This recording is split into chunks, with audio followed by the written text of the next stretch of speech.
नमस्कार, मैं डॉक्टर चंद्र प्रकाश घारू। हम डिस्कस करने जा रहे हैं BSc part third organic chemistry unit fifth, last unit है। उसका एक टॉपिक हमारे सिलेबस में है पॉलीमर या बहुलक। बहुलक क्या होते हैं? बहुलक वृहद अणु होते हैं, जेंट मॉलिक्यूल्स होते हैं जिसमें समान एकलक इकाइयों की पुनरावृत्ति होती है। मोनोमर यूनिट्स का रिपीटिशन होता है।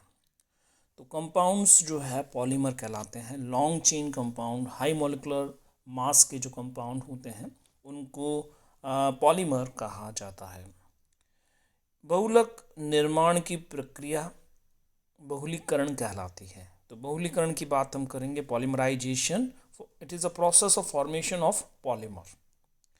विभिन्न बहुलीकरण प्रक्रियाएं जो है वो हम यहाँ पे देख रहे हैं। एक तो है योगात्मक अथवा श्रृंखला वृद्धि बहुलीकरण, एडिशन और चेन ग्रोथ पॉलीमराइजेशन। दूसरा होता है संघनन या कंडेंसेशन अथवा इसे पदवार वृद्धि बहुलीकरण, स्टेप वाइज ग्रोथ पॉलीमराइजेशन। तो दो तरह का पॉलीमराइजेशन प्रोसेस हम डिस्कस करेंगे, एडिशन और चेन ग्रोथ पॉलीमराइजेशन। दूसरा है स्टेप वाइज ग्रोथ पॉलीमराइजेशन।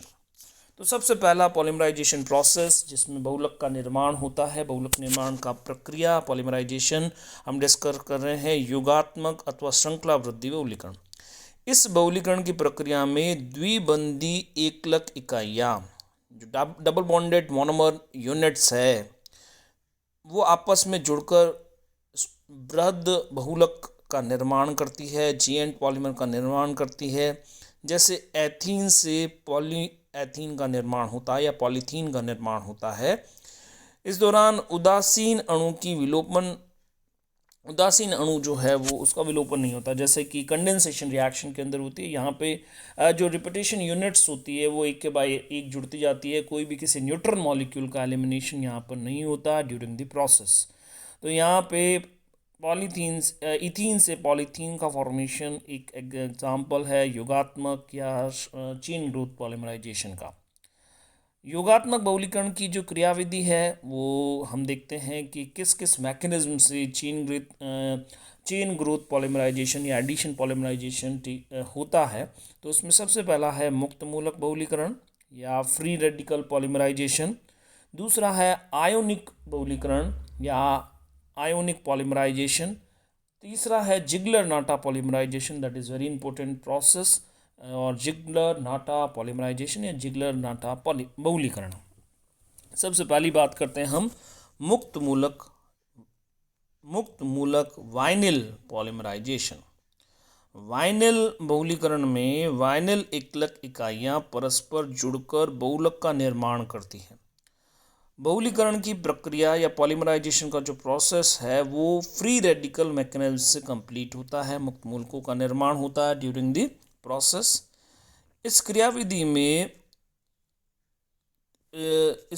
में आप देखेंगे कि मुख्यतः 3 पद जो है बहुलक निर्माण में पार्टिसिपेट करते हैं या 3 पदों के अंदर होती है। जैसे कि आप कुछ जानते हैं कि जो चेन ग्रोथ पॉलीमराइजेशन है मुक्त मूलक क्रियाविधि जो है उसमें सबसे पहला जो है श्रृंखला का प्रारंभन होता है, चेन इनिशिएशन स्टेप होता है।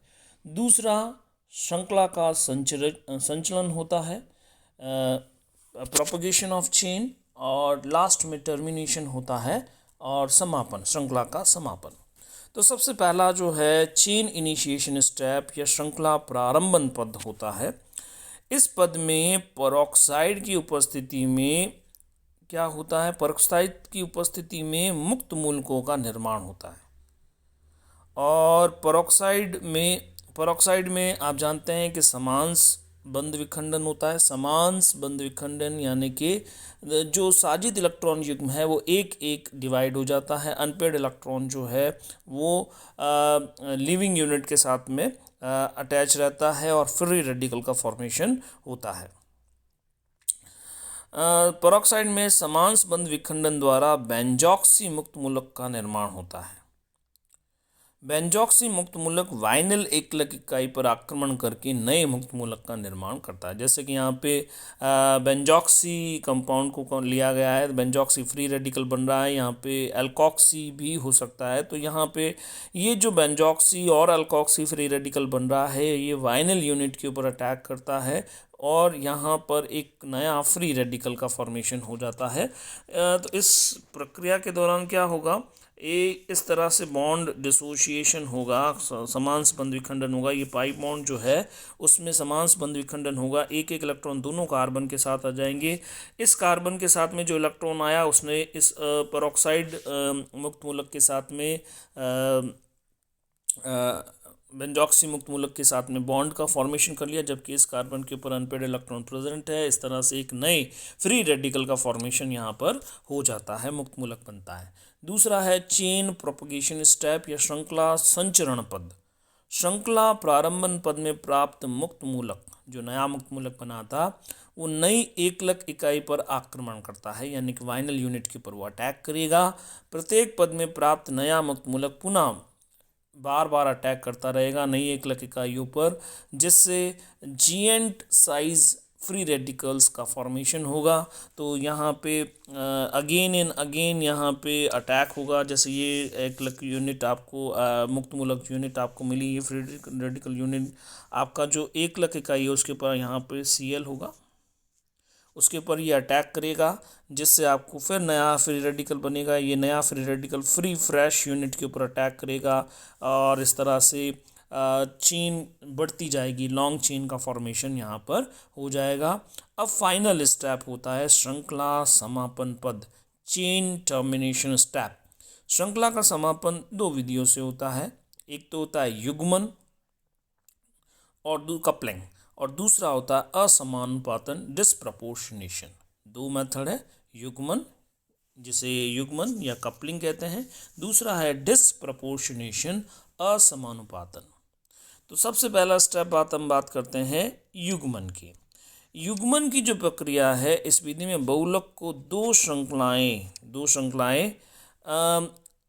एन टर्मिनल से आपस में जुड़ जाती है। जो अनपेड इलेक्ट्रॉन कंटेनिंग जो सेंटर है, वो दो सेंटर दो अलग अलग यूनिट के आपस में जुड़ जाते हैं, एक लॉन्ग चेन का फॉर्मेशन यहाँ पे हो जाता है। तो इस प्रक्रिया को हम कपलिंग कहते हैं या युग्मन कहते हैं। दूसरा जो डिस्प्रपोर्शनेशन है या असमानुपातन है, ये क्या प्रक्रिया है, इसमें एक ही प्रकार के अणु यानी कि जो फ्री रेडिकल यूनिट है उसमें ऑक्सीकरण भी हो रहा है और अपचयन भी हो रहा है।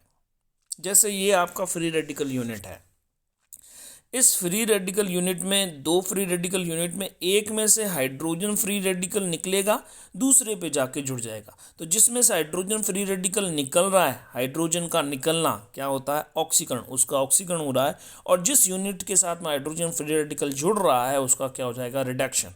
तो इस तरह से हम कहते हैं oxidation and reduction takes place simultaneously, एक साथ ऑक्सीकरण तथा अपचयन की प्रक्रियाएं संपन्न होती है। तो इसे हम क्या कहते हैं, असमानुपातन डिस्प्रपोर्शनेशन रिएक्शन इसे कहा जाता है। तो आप देखेंगे कि दो यूनिट यहाँ पे दर्शाई गई, एक यूनिट से हाइड्रोजन फ्री रेडिकल जो निकलेगा, जो दूसरी यूनिट के यहाँ पे जो CH है उसके साथ में जुड़ जाएगा। तो हाइड्रोजन फ्री रेडिकल निकलेगा कहाँ से, यहाँ से।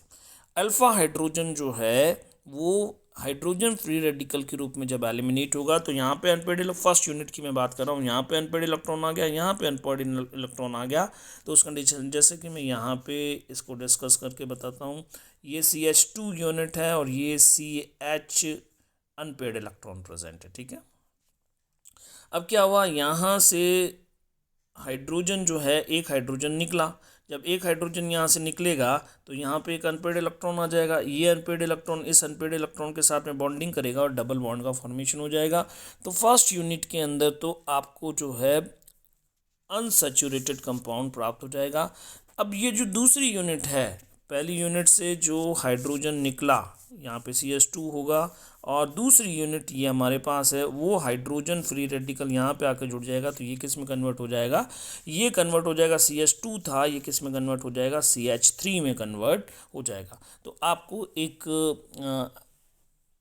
सैचुरेटेड यूनिट जो है वो प्राप्त हो जाएगी। तो इस तरह से डिस्प्रपोर्शनेशन के थ्रू आपको टर्मिनेशन स्टेप जो है वो अचीव होता है, टर्मिनेशन या श्रृंखला का समापन हो जाता है। तो इस तरह से आप देखते हैं कि अभिक्रिया जो है वो असमानुपातन या डिस्प्रपोर्शनेशन या युग्मन के द्वारा समाप्त हो जाती है।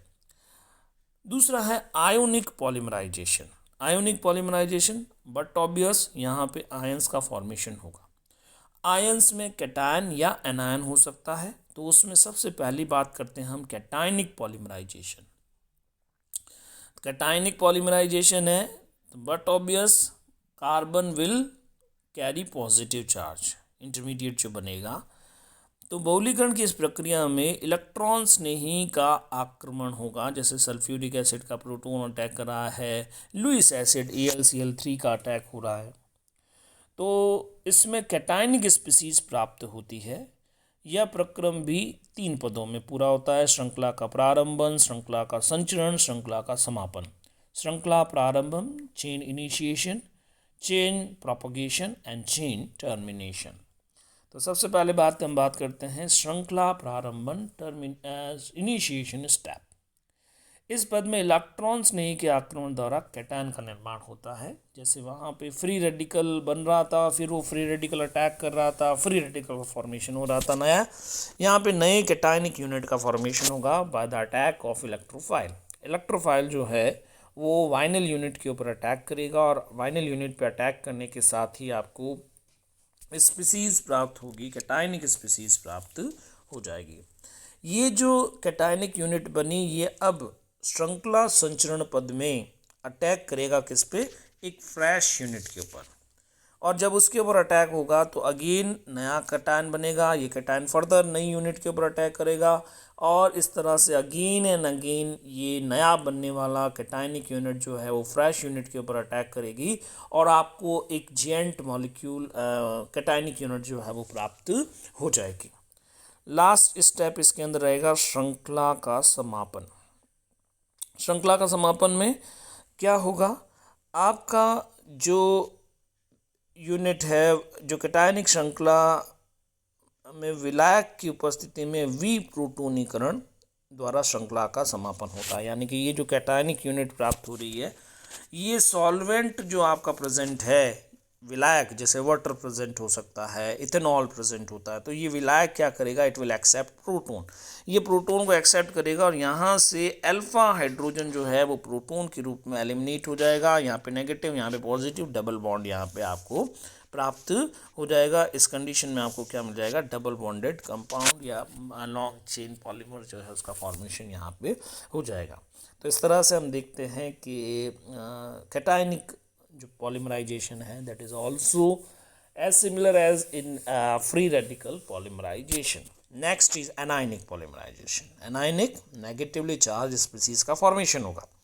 एनायनिक बहुलीकरण में लुईस सार की उपस्थिति में प्रारंभ किया जाता है। कोई क्या रिएक्शन होगी? लुईस सार। कैटायनिक पॉलीमराइजेशन किसके प्रेजेंस में? लुईस एसिड के प्रेजेंस में होता है, जबकि एनायनिक पॉलीमराइजेशन जो है लुईस बेस की उपस्थिति में प्रारंभ होगा। इसमें इलेक्ट्रॉन आकर्षी समूह वाले वाइनिल यूनिट पर लुईस सार का या नाभिक स्नेही का आक्रमण होता है, जिससे एनायनिक स्पीसीज का निर्माण होता है। तो ये भी यहाँ पे श्रृंखला प्रारंभन पद होगा, श्रृंखला का संचरण होगा, श्रृंखला का समापन होगा। तो सबसे पहले जैसे कि यहाँ पे आप देख रहे हैं कि एक न्यूक्लियोफाइल जो है वो अल्फा पोजीशन के ऊपर अटैक कर रहा है और आपको एक एनायनिक स्पीसीज प्राप्त हो रही है। तो यहाँ पे -I ग्रुप जो है वो आपके वाइनल यूनिट में प्रेजेंट होता है और उसकी प्रेजेंस में श्रृंखला का प्रारंभन न्यूक्लियोफाइल की अटैक के द्वारा किया जाता है। सेकंड स्टेप, श्रृंखला का संचरण।